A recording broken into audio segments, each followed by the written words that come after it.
연 300만 원 소득공제는 물론 압류 금지로 보호받고 연 복리 이자에 상해보험 무료 가입까지 노란우산 공제와 함께하면 사업을 시작할 때도 사업이 끝난 후에도 든든합니다. 사장님의 희망자산 노란우산 공제.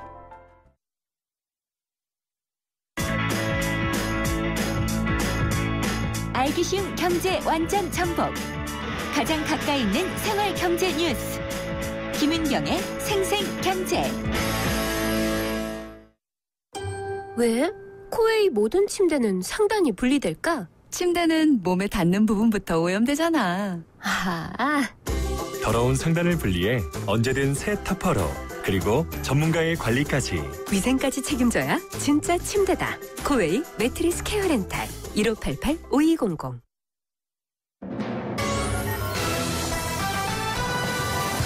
경제 뉴스의 진실과 오류, 생생경제가 땄다. 오늘의 생생 인터뷰는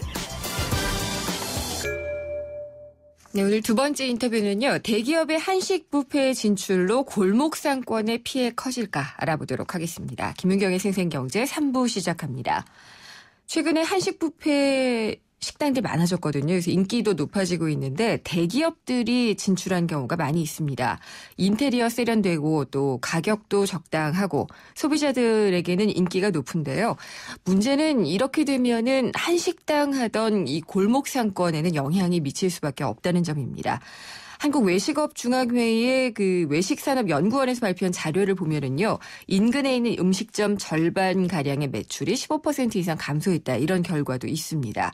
자세한 내용은 한국외식산업연구원의 이혜성 선임연구원과 함께 알아보도록 하겠습니다. 안녕하십니까? 네, 안녕하십니까? 네, 저도 최근에 가보게 됐는데 대기업들이 운영하는 한식 뷔페 인기가 굉장히 높더라고요. 네. 인기가 많으니까 또 진출하는 대기업 생기고 이런 상황인 것 같은데요. 네.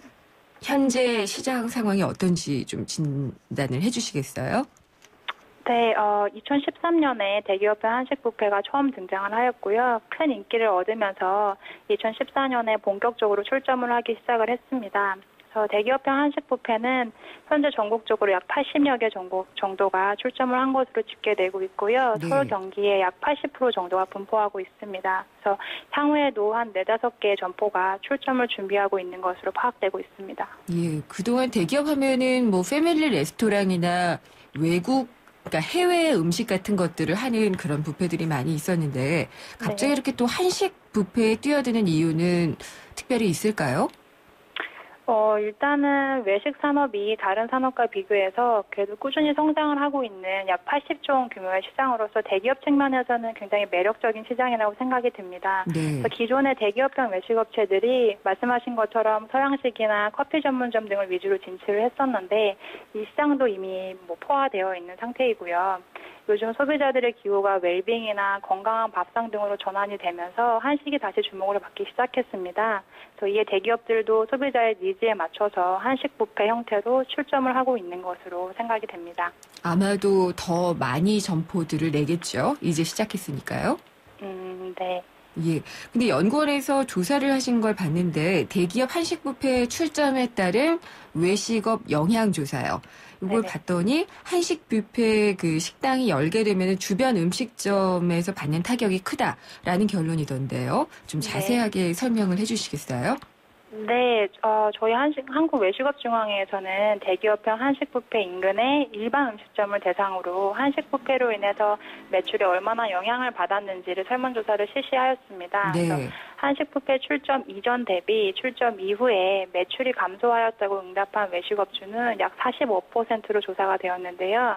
다시 말하면 한식 뷔페 인근의 음식점 100곳 중에 약 45곳이 한식 뷔페로 인해 매출이 감소하였다고 응답을 했고 이들 업장의 평균 매출 감소율이 약 16% 정도로 조사가 되었습니다. 네. 그래서 대기업형 한식 뷔페 반경 1km 이내에 일반 음식점의 피해가 더 큰 것으로 조사가 되었고요. 네. 한식 뷔페 1km 이내의 음식점의 매출 감소율이 약 17%로 조사가 되었으며 1km 이상 지역의 매출 감소율은 다소 작은 15%로 나타났습니다. 이는 한식 뷔페의 영향이 인근 상권뿐만 아니라 다소 멀리 떨어진 지역에까지 영향을 미치는 것으로 보여지고요. 업종별로 살펴보면 한식, 중식, 일식, 서양식 중에 아무래도 한식 뷔페와 업종이 동일한 한식 업종의 피해가 타 업종 대비 큰 것으로 조사가 되었고요. 음식점의 객단가가 한식 뷔페의 가격대와 유사한 10,000원에서 15,000원 정도 하는 음식점이 영향을 더 받는 것으로 조사가 되었습니다. 그렇군요. 그러면 어쨌든 영향을 꽤 많이 받는다는 얘기인데 슈퍼마켓 같은 경우에 대형마트가 인근에 들어오면은 다들 좀 힘들어졌고 뭐 일반 제과점이라든지 이런 데도 프랜차이즈 제과점이 들어오면은 힘들어지고 그런 경우가 많았었잖아요. 네네. 그래서 출점을 좀 규제를 하고 이런 동반 성장을 하자는 취지에서 규제가 많이 됐었는데 한식 뷔페 같은 경우에는 그런 규제 대상은 아닌가요?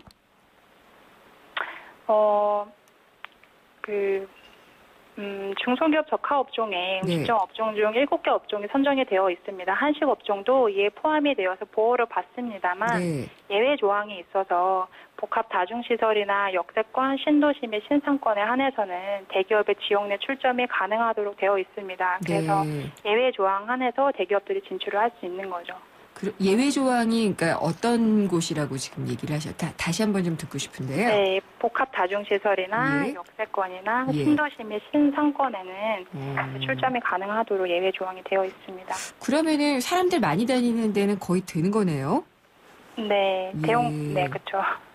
한식 뷔페 같은 경우는 그러니까 일단은 출점이 제한은 되어 있지만 예외 조항을 따라서 많이들 출점을 하고 있다 그런 말씀이시고. 네네. 소비자들은 제가 아까 이제 오프닝에 소비자 입장에서 좀 말씀을 드려봤어요. 인테리어도 뭐 세련되고 가격이 크게 비싸지도 않은데 종류도 많고 맛있다. 그러면은 대기업 한식 뷔페를 선호하지 않을까 싶거든요. 네.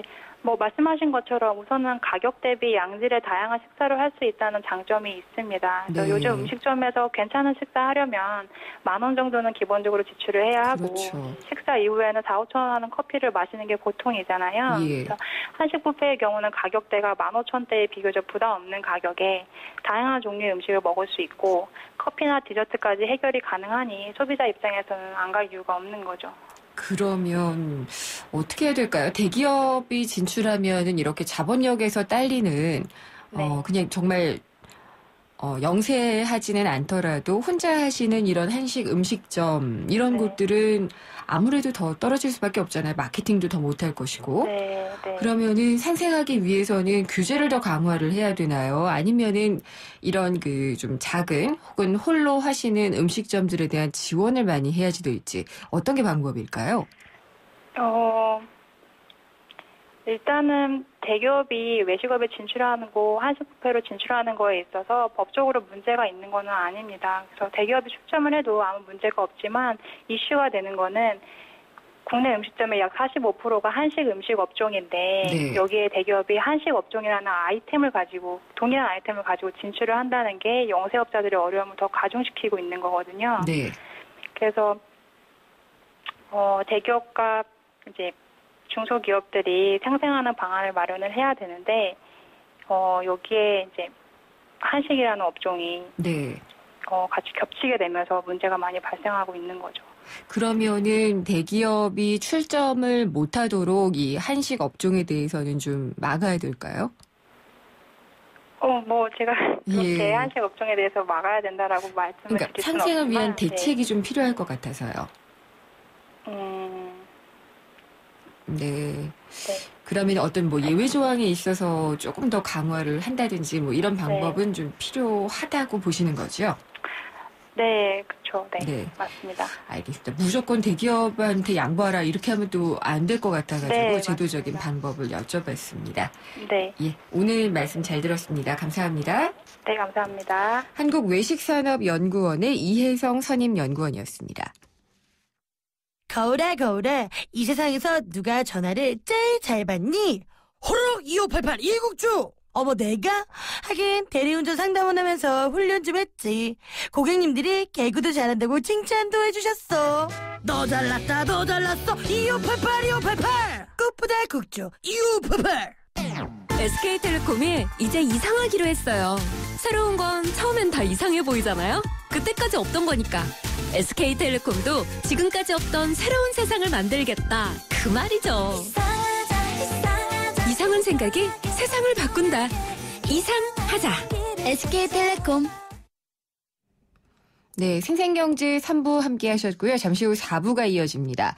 VVIP를 위한 골든 포트폴리오 시간이 있는데요. 상가 건물 갖고 있는 80대 자산가를 위한 포트폴리오 설계 어떻게 하면 좋은지 제시를 해드리겠습니다. 글로벌 경제 이슈, 지금 유럽 난민 사태가 상당히 많이 진전이 되고 있는데 이번 주말에 예정되어 있는 또 미국 연준의 금리 인상까지도 해서 짚어볼 만한 세계 경제 뉴스 정리해 보겠습니다. 잠시 후 4부에서 뵙겠습니다.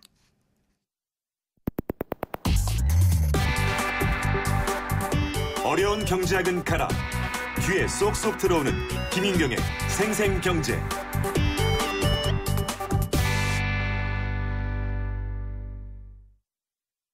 9월 쉐보레의 디젤 차종을 특급 조건으로 만날 수 있는 절호의 기회. 크루즈 말리부 올란도 캡티바 디젤 차량 구매 시 최대 3년 무이자 할부 또는 최대 344만 원 할인. 개별 서비스 인하분 포함. 전시장에서 드라이브 쉐보레 시승에 참여하시고 푸짐한 경품까지 받아가세요. 9월 한 달간 전시장 및 홈페이지 참조. Chevrolet, find new roads. 색깔옷과 흰옷이요? 시간이 걸려도 따로 빨아야죠. 그 생각을 깨끗하게 세탁합니다. 위에는 트롬, 아래는 통돌이. 하나의 바디, 두 개의 세탁기니까. 이제 트윈워시로 공간도 시간도 절약하세요. LG 트롬 트윈워시. 여잔 아무 온수매트에나 놓는 거 아니야? 아니 그럼 어디 놓아요? 어디긴 온수매트니까 보일러 기술을 봐야지. 국가대표 보일러가 만든 또 하나의 보일러. 경동나비엔 온수매트. 국가대표 보일러? 경동나비엔. 개인연금 가입했다. 나도 가입했다. 와, 10만 원 넣었는데 12만 원이 쌓인다. 놀랍다. 카드 쓰면 연금이 월 2만 원 더 쌓인다. KDB 대우증권 연금저축 신용카드 서비스.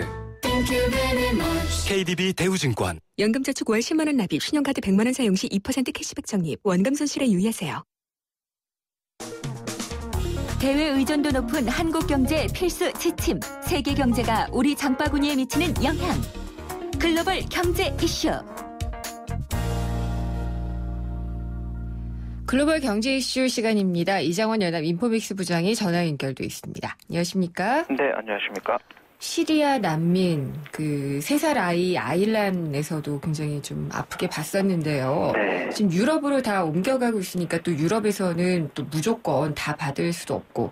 네. 근데 독일 메르켈 총리는 다 수용을 하겠다라고 지금 한 상태죠? 네, 그렇습니다. 영국은 그렇지 않더라고요. 네. 이게 어떻게 차이가 있는 건가요? 예, 이게 뭐 이제 정치, 경제, 역사, 사회 여러 가지 면이 이제 걸려 있는 문제인데요. 예. 일단 이 독일 쪽을 보면 독일 국내 정치와 일단 연결을 시킬 수 있고요. 예. 메르켈 총리가 지금 우파지만 좌파랑 연정을 구성한 상태이기 때문에 연정 파트너의 행보를 의식하지 않을 수 없다. 그런데 연정 파트너인 3인당이 적극적인 그 난민 구제 행보를 펼치고 있기 때문에 메르켈도 좀 팔을 벌려 난민들을 좀 받아들이려는 그런 걸 가지고 있고요. 그 다음에 이제 경제적인 측면에서도 바라볼 게 독일이 지금 굉장히 저출산 고령화 때문에 이 노동 인구가 부족한 상태입니다. 그렇죠. 예, 그래서 2060년에 독일 인구가 현재보다 1,000만 명 가량 줄어들 거라고 하고, 이게 우리나라와 마찬가지로 이 노동력 감소에 대한 우려가 큰데 이런 상황에서 그 시리아 난민을 받아들인다면 노동력 확보라는 그런 차원에서 좀 접근을 할 수 있고요. 실제로 뭐 미국 워싱턴 포스트나 다른 그 외신들도 이 독일이 난민을 받아들이는 것도 사실상 이 경제 효과를 좀 노린 거다. 네. 이렇게 좀 평가를 하고 있어요. 그다음에 이제 마지막으로 이제 과거사 문제를 좀 들 수 있는데 2차 대전 때 독일이 이제 유대인 600만 명을 학살한 어떤 원죄 의식을 갖고 있기 때문에 이런 점들이 이 난민들을 대한 정책에서도 좀 친근하게 반응이 되는 거고요. 92년 유고슬라비아 내전 때도 난민 43만 명을 받아들인 적도 있습니다. 그래서 이제 한 3가지 정도로 정리를 할 수 있는데 영국 같은 경우에 이제 반대하는 그 이유를 이 경제적인 측면에서 보면은 영국은 지금 인구 감소국이 아니라 인구 증가국입니다. 네. 그래서 현재 6,400만 명인 영국 인구가 2060년에 8천만 명으로 늘어날 걸로 예상이 되고 있고요. 이런 상황에서 난민이 들어오면 영국 내부 사회적 혼란이 더 커질 것으로 그렇게 영국에서는 좀 우려하고 있는 거고 영국의 시각은 이민자들이나 난민을 바라보는 그 시각이 새로운 어떤 성장 동력이라기보다는 자신들의 일자리, 교육, 복지 혜택을 축내는 어떤 잠재적인 범죄 용의자로 생각하는 것 같다. 이게 이제 그 미국 언론 워싱턴 포스트의 이제 평가입니다. 그리고 정치적으로는 이제 영국의 우파가 집권을 하고 있고 그런 상황에서 이민자들을 대부분의 우파 정권이 이민자들을 좀 불편하게 보고 있는데 영국의 5월 총선에서 우파가 압승을 거뒀습니다. 그래서 독일과는 반대로 이민 문제에 있어서는 정치적으로 좀 여유가 있고 또 과거사 문제에 있어서도 독일만큼 영국이 그런 어떤 그 잘못을 저지르지 않았기 때문에 그런 쪽에서도 좀 자유롭기 때문에 이 독일과 영국의 이민 정책의 차이가 나타나는 거다. 이렇게 좀 정리를 할 수 있겠습니다. 이 사회적 분위기 자체가 독일 같은 경우에는 상당히 여론이 우호적인 것 같은 반면에 영국은 예전부터 보면은 동양인들도 굉장히 싫어했고요. 그러니까 제노포비아라고 얘기를 하잖아요. 예, 맞습니다. 이 인종에 대한 어떤 그런 배타적인 게 좀 심하지 않나라는 생각을 좀 갖고 있었는데 실제로 좀 그런 편이죠. 예, 그런 측면도 이제 분명히 있다고 할 수 있고요. 또 이제 서유럽과 동유럽의 이제 특징적인 게 서유럽 쪽에서는 독일이나 프랑스는 이민자들에 대해서 좀 관대한 입장을 좀 밝히면서 받아들이려고 하고 있는데 동유럽 쪽에서는 그거를 결사 반대하고 있어요. 헝가리나 뭐 이런 나라들이 반대하는 거는 이제 종교 문제 때문에 난민자들이 대부분 이슬람권에서 넘어오고 있는데 동유럽 쪽에 이제 기독교 이런 좀 보수주의자들이 종교적인 문제 때문에 지금 반대를 하고 있다 이렇게 좀 볼 수 있습니다. EU에서 난민 할당제 뭐 이런 걸 한다고 하는데 아직 결론이 안 났나요? 아직까지는 그 각 나라별로 입장이 다르기 때문에 지금 말씀드렸듯이 서유럽, 동유럽 입장이 다르고 또 같은 서유럽에서도 영국과 독일의 입장이 다르고 이러기 때문에 이 조율하는 과정에서 상당히 긴 시간이 좀 필요로 할 걸로 보이고요. 이 이슈가 그 영국 같은 경우에는 오래전부터 이 어떤 경제 문제 때문에 이 브렉시트라고 해서 EU 탈퇴하는 그 이슈가 있었는데 일각에서는 이 난민 문제 때문에 브렉시트 이슈가 더 불거질 수 있다. 그렇게도 보는 시각이 있습니다. 오늘 노동당 총수 바뀌었던데 극진 좌파더라고요. 네, 그렇습니다. 그런 경우에는 조금 영향을 미치지 않을까요? 조금 뭐 정치적으로 좀 그 기대를 할 수 있는 부분이 있긴 있는데 아까도 말씀드렸듯이 이 5월 총선 결과가 영국에서 우파가 압승을 거뒀기 때문에 당분간 큰 변화가 있지는 않을 것 같습니다. 그렇군요. 이 질문은 제가 정말 드리고 싶지 않은 질문 중에 하나인데 아무도 지금 예상을 못하는 미국 연방준비제도가 과연 16, 17일 열린 FOMC에서 금리를 어떻게 할까요? 지금 현재는 전문가들도 정확하게 예측을 못하고 있습니다. 네, 지금? 그렇죠. 항상 지금 하루에도 몇 번씩 이 얘기를 해야지 돼가지고 이장원 부장님은 어떻게 분석을 하시는지요? 제가 볼 때는 제가 본다고 하기에는 좀 그렇고요. 일단 그 반반의 가능성을 놓고 볼 때 앞으로 일주일 동안 분위기가 어떻게 흘러갈 거냐 이제 이게 중요할 것 같은데 사실은 이제 최근 들어서 나오는 얘기는 그 어차피 올릴 거면 9월에 이제 올려놓고 올리는 대신 연준이 확실하게 그 다음에는 연준이 금리를 많이 올리지 않을 거라는 그런 확실한 시그널을 주는 게 가장 좋지 않겠느냐. 시장에서는 이걸 원하죠. 시장에서는 이걸 굉장히 원하고 있고 또 신흥국 같은 경우에도 올리려면 빨리 올려라 이런 그 얘기들을 많이 하고 있고 어차피 지금 9월에 올리지 않으면 10월이나 12월 중에는 반드시 올려야 되는데 연준 입장에서도 그런 부분은 좀 부담이 될 수 있거든요.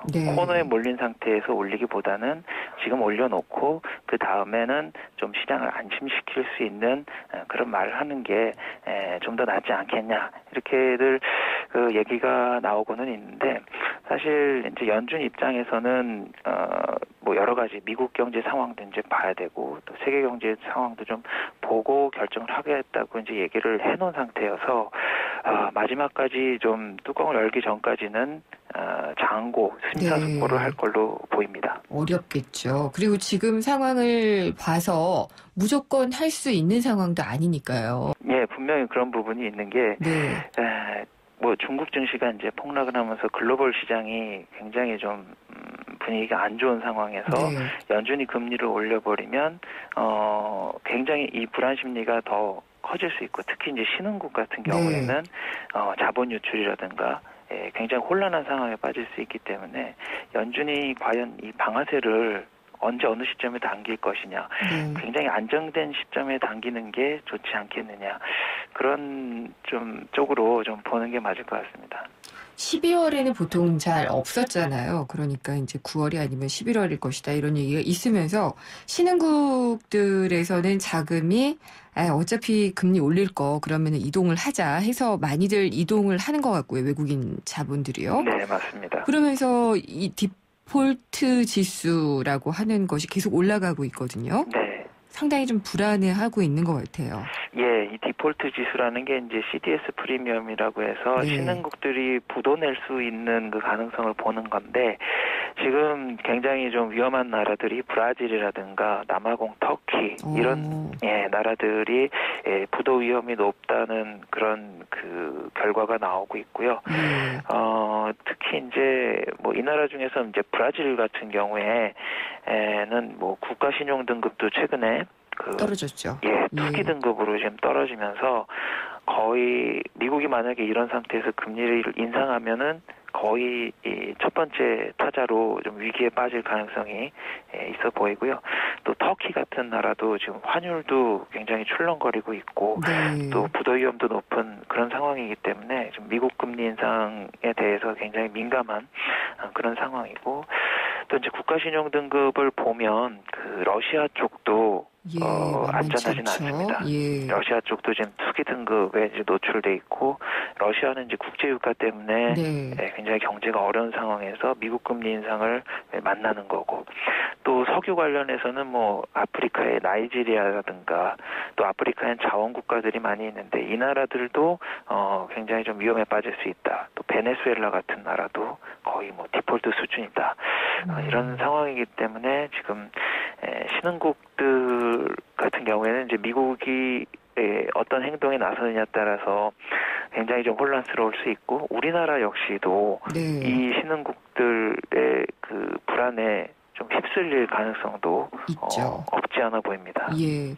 근데 브라질이나 지금 말씀하신 러시아, 남아공도 그럴 것 같고 다들 좀 자원으로 돈을 버는 나라들이잖아요. 그리고 가격이 좀 떨어지는 것도 영향을 미치면서 여기서 또 돈이 나가니까 그런 게 아닌가 싶은데 터키 같은 경우에는 왜 이렇게 경제가 불안한가요?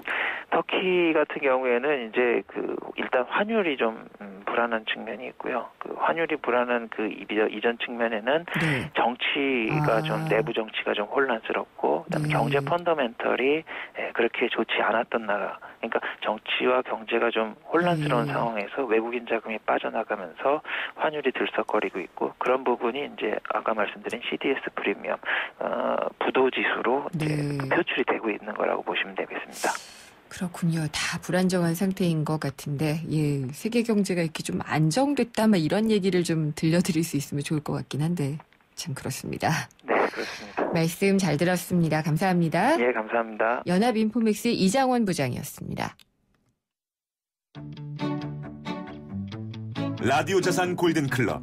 특별한 자산 컨설팅을 원하십니까? 맞춤형 금융 포트폴리오 정보가 있습니다. 골든 포트폴리오.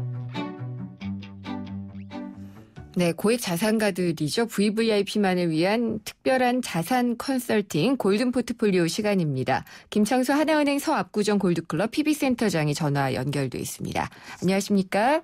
네, 안녕하세요. 네, 오늘 사연은 어떤 건가요? 예. 오늘은 그 강남에 상가 건물을 가지고 있는 80대 부부의 사연인데요. 이분은 한때 사업을 해서 자산을 충분히 벌었고, 그 자산으로 부동산을 투자해가지고 여생을 편하게 사셨었는데요. 이제 나이도 들고 그러다 보니까 관리에 어려움도 있고, 향후익세, 상속익세나 네. 자산 배분의 문제, 이런 것에 대해서 어떻게 할지 고민을 하고 있습니다. 자녀가 둘인데, 첫째는 그 남자에게 큰 상가를 사전에 정리를 했고, 예. 나중에 사망하면은 자신의 집을 주기로 마음먹었다고 합니다.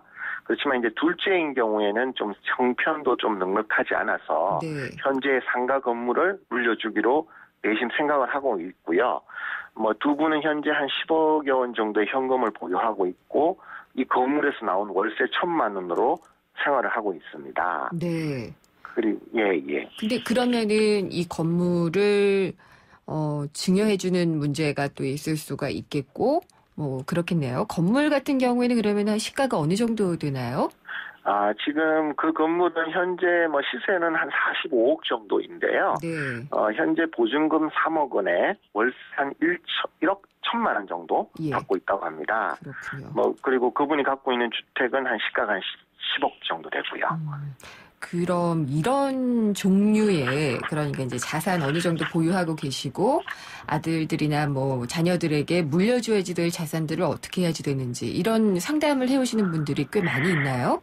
네, 요새는 약간 고령화에 의해서 그런 것도 있고요. 네. 우리나라 부자분들은 특히 부동산이 많고요. 그렇죠. 또 부자라 하시면 상업용 건물 하나 정도는 있어야 되고요. 그리고 이제 그러다 보면 부자분들이 가장 걱정하는 게 상속세인데 네. 상속세가 최대 50%까지 되기 때문에 상당히 그렇죠. 부담을 느끼고 있습니다. 예. 그렇게 되면은 현금이 있으면 다행인데 현금이 없으면은 상속세 재원 마련을 위해서 대출을 받거나 건물을 급하게 팔아야 되는 그런 경우에 되면 재산상 손해를 보게 되는 경우가 생기는 거거든요. 그렇죠.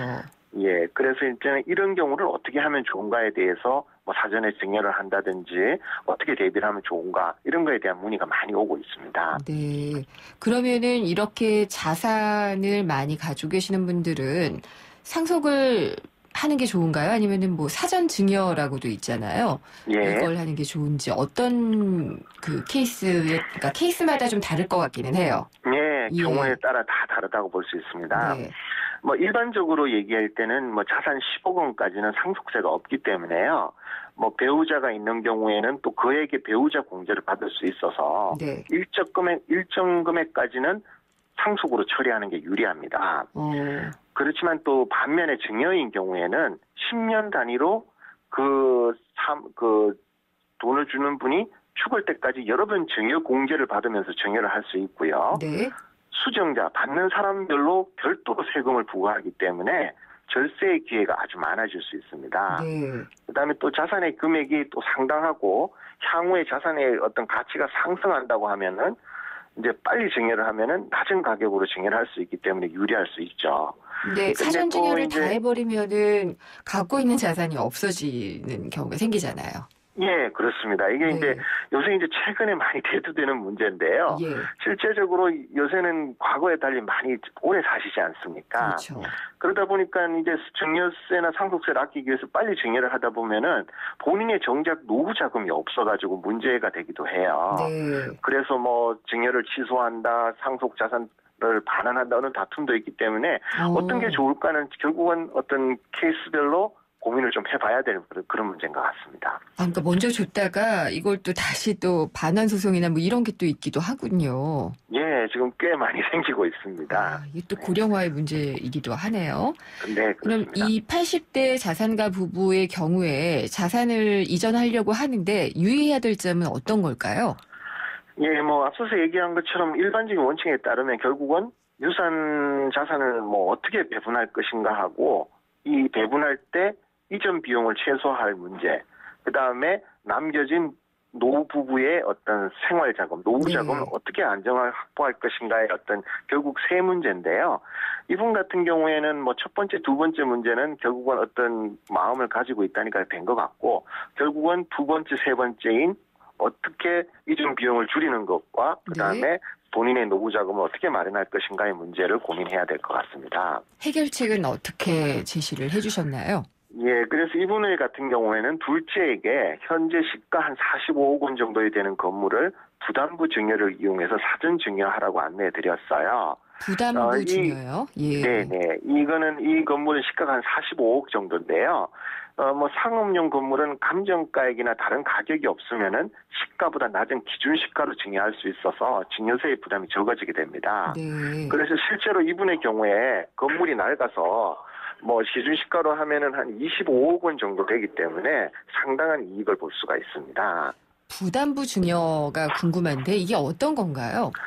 예, 부담부 증여라고 하는 것은 뭐 증여를 할 때 대출이나 임대보증금 같은 부채를 끼워서 부동산을 증여하는 걸 말합니다. 네. 그렇게 되면 부채 부분인 증여 부분에서 제외돼서 증여세가 절감되고요. 그다음에 양도세를 그 부채 부분은 양도세를 내야 되는데 양도세는 증여자인 부모가 부담하게 되기 때문에 네. 증여의 효과가 크게 되는 그런 효과가 있습니다. 그렇군요. 그래서 일반적으로 부채 부분은 증여세가 줄어들게 되어 일부러 부채를 일으키는 경우도 있는데요. 네.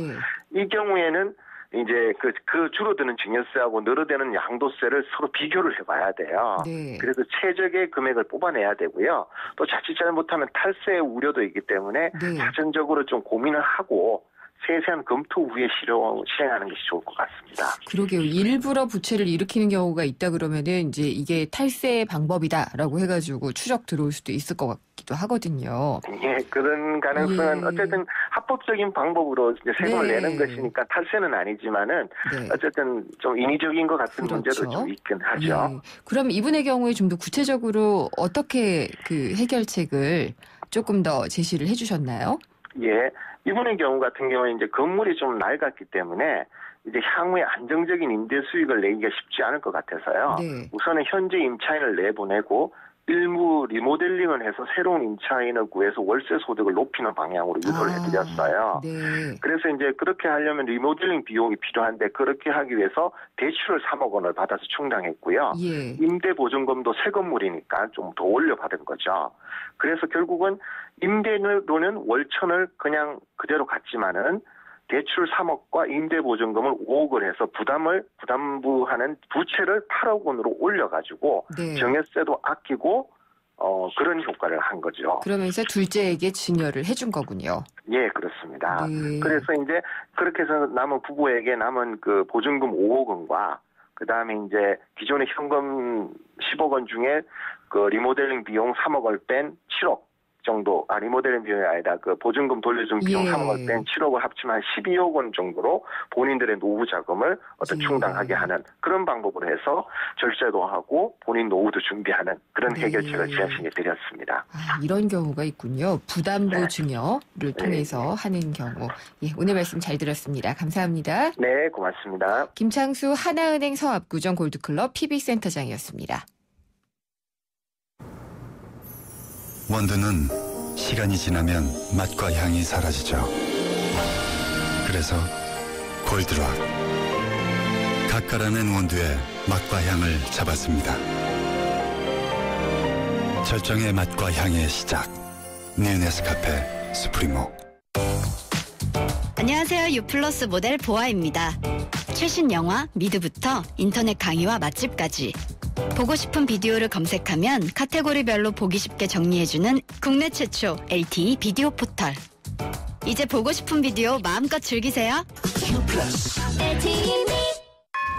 차 조심, 길 조심, 조심할 게 와 이래면요. 조심할 게 참 많은 아이들의 등하굣길을 위해 삼성화재가 안전키트를 지원하고 있습니다. 어린이가 곧 모두의 희망이니까요. 봄이 왔어요. 당신의 봄 삼성화재. 어떤 자동차가 좋은 차일까요? 마력이 좋은 차? 디자인이 좋은 차? 연비가 좋은 차. 현대자동차는 말합니다. 서비스까지 좋아야 진짜 좋은 차라고. 국내 최다 네트워크 현대자동차 공식 정비 서비스 블루핸즈. New thinking, new possibilities. 현대자동차. 안녕하세요. 고소영입니다. 나이 들면 칙칙함, 주름, 탄력 다 신경 쓰이잖아요. 슈퍼바이탈 크림이 꽉 잡아주니까 피부가 확 살아요. 탱탱하고 환한 피부 여러분도 경험해보세요. 아이오페 슈퍼바이탈 크림. 네, 김윤경의 생생경제 오늘 준비한 순서는 여기까지입니다. 생생경제 홈페이지 그리고 팟캐스트, 스마트폰 애플리케이션 예스를 통해서 오늘 방송된 내용 못 들었는데 하시는 게 있으면 다시 들어보실 수 있고요. 오늘 인터뷰 내용은 전문으로도 확인하실 수가 있습니다. 또 저희 SNS 계정 운영을 하고 있는데 페이스북에서는 YTN 라디오 이코노미 페이지로 들어오시면 됩니다. 방송된 내용하고 또 전문도 링크를 걸어드리고요. 다양한 얘기를 확인해 보실 수가 있습니다. 그리고 오늘 선물 받으실 분 소개를 안 해드렸는데 8262님 외에 한 분인데 제작진이 따로 연락을 드리도록 하겠습니다. 다음 시간에 찾아뵙겠습니다. 김윤경이었습니다.